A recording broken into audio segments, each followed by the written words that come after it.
Hello friends, வாங்க இன்னைக்கு south சமையல்ல என்ன சமையல்னா, இன்னைக்கு வந்து நான் வந்து பூண்டு, காஞ்ச மிளகா வச்சு அரைக்கிற ஒரு சட்னி, கார சட்னி. இது கூட வந்து ராகி தோசை சுட்டு வச்சு சாப்பிட்டோம்னா அவ்வளோ சூப்பரா இருக்கும். இன்னொன்னு இதில ஒரு சின்ன டிப்ஸ் என்னன்னா, சின்ன வெங்காயம் ஒரு வீட்டில் இருக்கும் 4 எடுத்துட்டு, அந்த பூண்டு மிளகா சட்னி கூட வச்சு அரைச்சு பாருங்க. அவ்வளோ அருமையா இருக்கும். டேஸ்ட்டா இருக்கும். அந்த வெங்காயம் யூஸ் பண்ணதே தெரியாது. அந்த ஸ்மெல்லே தெரியாது. ட்ரை பண்ணி பாருங்க. நான் வந்து வெங்காயம், பூண்டு நல்லா ஒரு பெரிய பூண்டு, புளி வந்து சுடு தண்ணீல ஊற வச்சிருக்கேன். இது கருப்பு புளினால உங்களுக்கு அந்த கலர் ரெட் கலர் கிடைக்காது. அதுமாரி வந்து பேடகி மிளகாவும் ஒரு 5, 6ம் அதுக்கப்புறம் மாமூல் நம்ப காஞ்ச மிளகா இருக்குங்களா, அதையும் நல்லா சுடு தண்ணீல ஊற வச்சு, அந்த புளி தண்ணி இருக்கு இல்லைங்களா, ஊற வச்சது அதையும் விட்டு தேவையான அளவு உப்பு போட்டு அரைச்சிக்கிறேன். பாருங்க அந்த கருப்பு புளி யூஸ் பண்ணனால அந்த ரெட் கலர் கிடைக்கல. இப்போ வந்து நானு ஒரு தாளிப்பு கரண்டி வச்சு அதில வந்து எண்ணெய் விட்டு நல்லா கடுகு பொரிஞ்ச உடனே கருவேப்பிலை நம்ம நல்லா கழுவிட்டு வச்சிருக்க கருவேப்பிலை போட்டு கருவேப்பிலை பொரிஞ்சோன்னா ஸ்டவ் ஆஃப் பண்ணிட்டு அந்த கருவேப்பிலை அந்த சூட்லேயே பொரிஞ்ச பிறகு நான் இதில் வந்து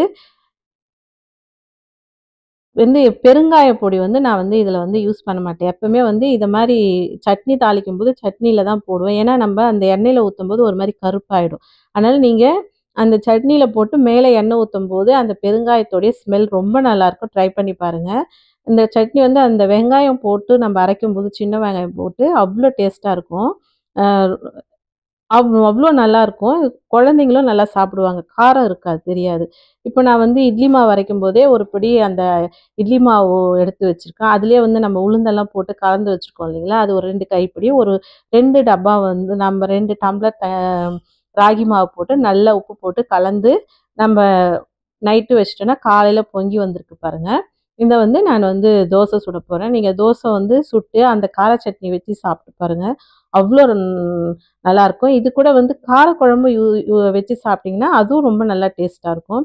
இதுமாரி ட்ரை பண்ணி பாருங்க. இதில வந்து நான் நல்லெண்ணெய் விட்டு சுட்டுருக்கேன். இதே நெய் விட்டு சாப்பிட்டீங்கன்னா, அதுவும் ரொம்ப நல்லாயிருக்கும். ஆனா ஹெவியா இருக்கும்.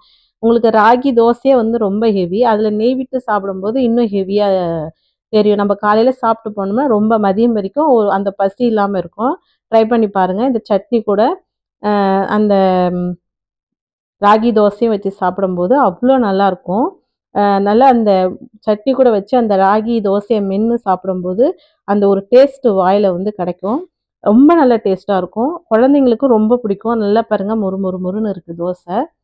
நீங்க ட்ரை பண்ணி பாருங்க இத மாரி.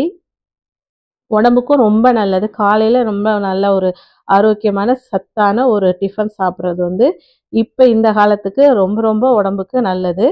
குழந்தைங்களுக்கும் கொடுங்க. பெரியவங்களுக்கும் ரொம்ப நல்லாயிருக்கும். ட்ரை பண்ணி பாருங்க.